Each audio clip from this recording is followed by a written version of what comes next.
వర్ధిల్లాలి నారా చంద్రబాబు గారి నాయకత్వం.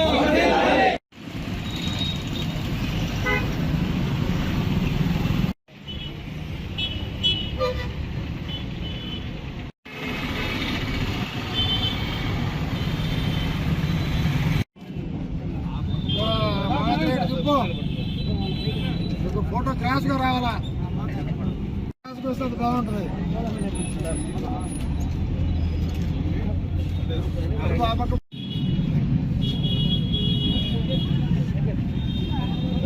నమస్కారం.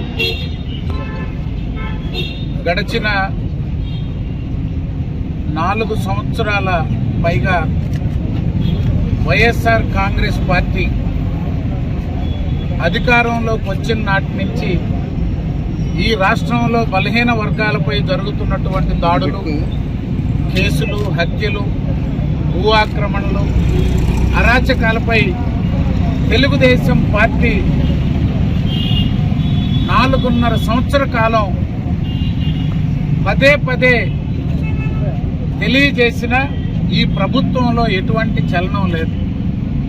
ఈరోజు తెలుగుదేశం పార్టీ ఓ బుక్ రిలీజ్ చేశాం. ఈ రాష్ట్రంలో వైఎస్ఆర్ కాంగ్రెస్ పార్టీ అధికారంలోకి వచ్చాక 74 మంది తెలుగుదేశం పార్టీ ఇతర రాజకీయ పక్షాల బీసీ నేతల్ని దారుణంగా హత్య చేశారు. 5,000 మందికి పైగా దాడులు, ఆస్తుల విధ్వంసం. వీటిలో ఏదైనా ఒక్కటైనా నిజం కాదని చెప్పే ధైర్యం వైఎస్ఆర్ కాంగ్రెస్ పార్టీ ఉందా అని అడుగుతున్నాం. ఈరోజు సామాజిక యాత్రలని చెప్పి ప్రజల్ని, బలహీన వర్గాలను మభ్యపెడుతున్నటువంటి వైఎస్ఆర్ కాంగ్రెస్ పార్టీ ఆదరణ, ఇతర బీసీ పథకాలు ఏమైనాయో మాట్లాడే పరిస్థితి లేదు. 76,000 కోట్లు బీసీ సప్లాన్ నిధులు దారి మళ్లిపోయినాయి. అడిగే పరిస్థితి, చెప్పే పరిస్థితి లేదు. ఈరోజు రిజర్వేషన్లు 10% రిజర్వేషన్లు తగ్గించారు. తెలుగుదేశం పార్టీ అన్నా, నందమూరి తారక రామారావు గారన్నా, నారా చంద్రబాబు నాయుడు గారన్నా బలహీన వర్గాలను గ్రామ స్థాయి నుంచి రాష్ట్ర స్థాయి పార్లమెంటు దాకా నాయకత్వాన్ని అందించిన పార్టీ నాయకులు తెలుగుదేశం పార్టీ అన్న నందమూరి తారక రామారావు గారు, నారా చంద్రబాబు నాయుడు గారు. బీసీ భవనాలు ప్రతి జిల్లాకు ఒకటి ఇచ్చాం. నారాయణ గారు ఆనాడు మంత్రిగా, చంద్రమోహన్ రెడ్డి గారు మంత్రిగా నెల్లూరు నగర నడిబొడ్డున కావాలని బీసీ సంఘాలు మొత్తం వచ్చినాయి.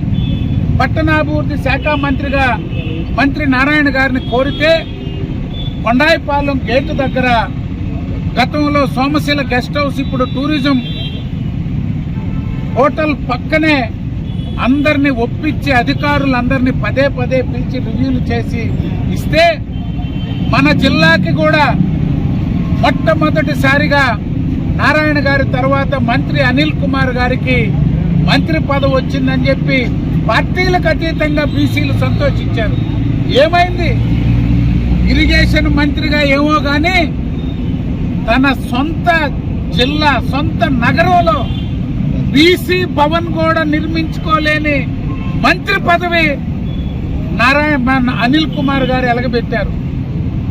3 సంవత్సరాల పాటు, ఈరోజు 4.5 సంవత్సరం నారాయణ గారి పేరుండకూడదు, అచ్చెన్నాయుడు గారి పేరుండకూడదు, సోమిరెడ్డి గారి పేరుండకూడదు, అజీజ్ గారి పేరుండకూడదు అని శిలాఫలకం పగలగొట్టారు తప్పితే బీసీ భవనాన్ని నిర్మించలేకపోయారు.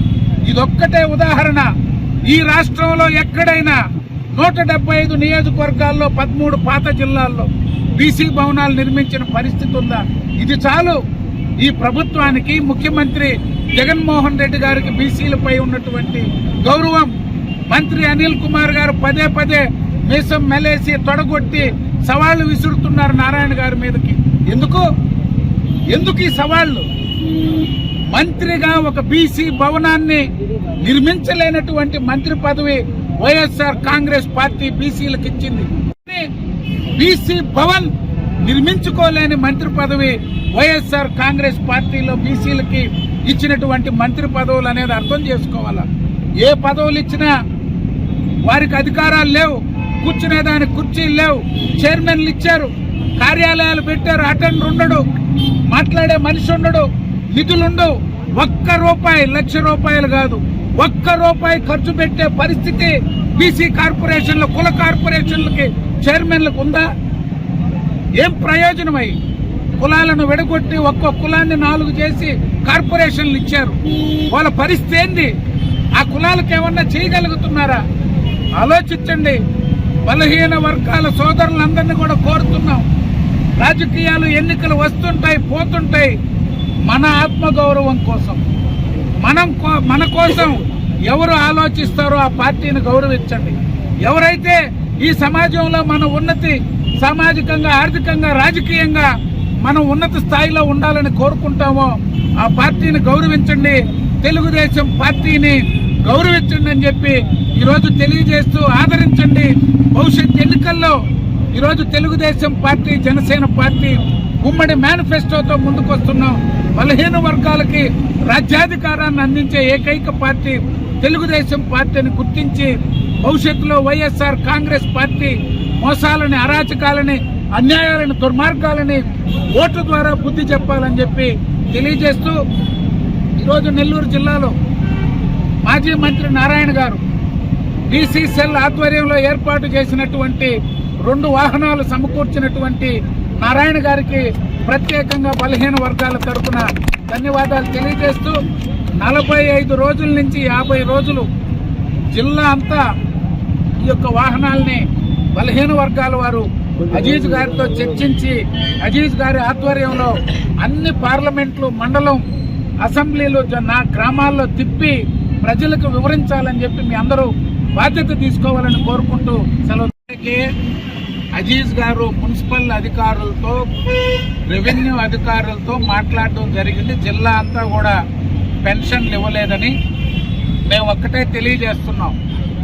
₹2,000 తెలుగుదేశం పార్టీ పెన్షన్ పంపిణీ చేసి 6 నెలల తర్వాత అధికారంలోకి వచ్చిన వైఎస్ఆర్ కాంగ్రెస్ పార్టీ ఇంకా 2,000 మేము ఇచ్చామని చెప్పుకుంటున్నారు. ఒక మోసపు వాగ్దానాలు, బూటకపు ప్రకటనలు తప్పితే, సోషల్ మీడియా ద్వారా ఇతర పార్టీలపై బురద చల్లడం తప్పితే వారికి చిత్తశుద్ధి లేదనేటువంటిది దీంతోనే అర్థమవుతుంది. అందరికి నమస్కారం. ఈరోజు జయహో బీసీ, మా బీసీ సోదరులందరూ గతంలో ఒక అవకాశం ఇవ్వాలని చెప్పి ఒక దుర్మార్గమైన రాజును తెచ్చుకున్నాం. అదే ఈరోజు మేమందరం కానీ ఈసారి చేసిన పొరపాటు అర్థమైపోయింది. ఊటపు మాటలు, అబద్ధ వాగ్దానాలు. ఒక చిన్న మాట, బీసీ సోదరులు అంటేనే చేతి వృత్తులతో ఇవాల్వ్ అయిన ఒక కులాలు ఇవన్నీ. ఇది కుల వృత్తులు. చంద్రబాబు నాయుడు గారు ఉన్నప్పుడు వీళ్ళకి ఈ కుల వృత్తులు రాబోయే రోజుల్లో మొత్తం మెకనైజ్డ్ అయిపోతున్నాయి. 10 మంది చేసే పని ఒక మిషన్ చేసేస్తా ఉంది. దీనికి వృత్తి నైపుణ్యం కలిగిస్తే వీళ్ళ కాళ్ల మీద వీళ్ళు నిలబడతారు అనే ఆలోచనతో ఆదరణ అనే స్కీమ్ తీసుకొని వచ్చా. డబ్బులు జేబులో పెడితే ఖర్చు అయిపోద్ది. ఆ పనిముట్లు ఇస్తే శ్రద్ధ పని పైన ఉంటుంది. వాళ్ళకి వృత్తి నైపుణ్యం ఇచ్చి, స్కిల్ డెవలప్మెంట్ సెంటర్స్ లో వృత్తి నైపుణ్యం ఇచ్చి వాళ్ళ కాళ్ల మీద నిలబడేదే కాదు, ఇంకొకరికి కానీ జీవన ఉపాధి కలిగించే శక్తి వాళ్ళల్లో రావాలని చెప్పి బీసీల్లో ఆ చైతన్యం తేవాలని ఆ రోజుల్లోనే ఆదరణ స్కీమ్ తెచ్చారు. జగన్మోహన్ రెడ్డి గారు వచ్చిన రోజు నుంచి మడత వేసి జోబీలో కొద్ది మందికి డబ్బులు పెట్టడం తప్ప వాళ్ళ కాళ్ల మీద ఎలా నిలబడతారు? ఆ యొక్క బీసీ సామాజిక వర్గంలో ఉండే వృత్తి కనుమరుగైపోతా ఉంది. ఆ కనుమరుగు అవ్వకుండా వీళ్ళకి ఎలాగ డెవలప్ చేయాలి అనే ఆలోచన ఈ రోజుకి లేదు. పెద్దలు చెప్తారు, దేర్ ఇస్ ఎ ప్రావర్బ్, చేపలు తినడం కాదు నేర్పియాల్సింది, చేపలు వేట ఎట్టా ఆడాలి, చేపల్ని ఎలా పట్టాలి నేర్పియాలంటారంటే వృత్తి నైపుణ్యం నేర్పిస్తే తన కాళ్ల మీద నిలబడి తన జీవితంతో పాటు ఇతరులను గాని బాగు చేసే శక్తి వస్తుంది.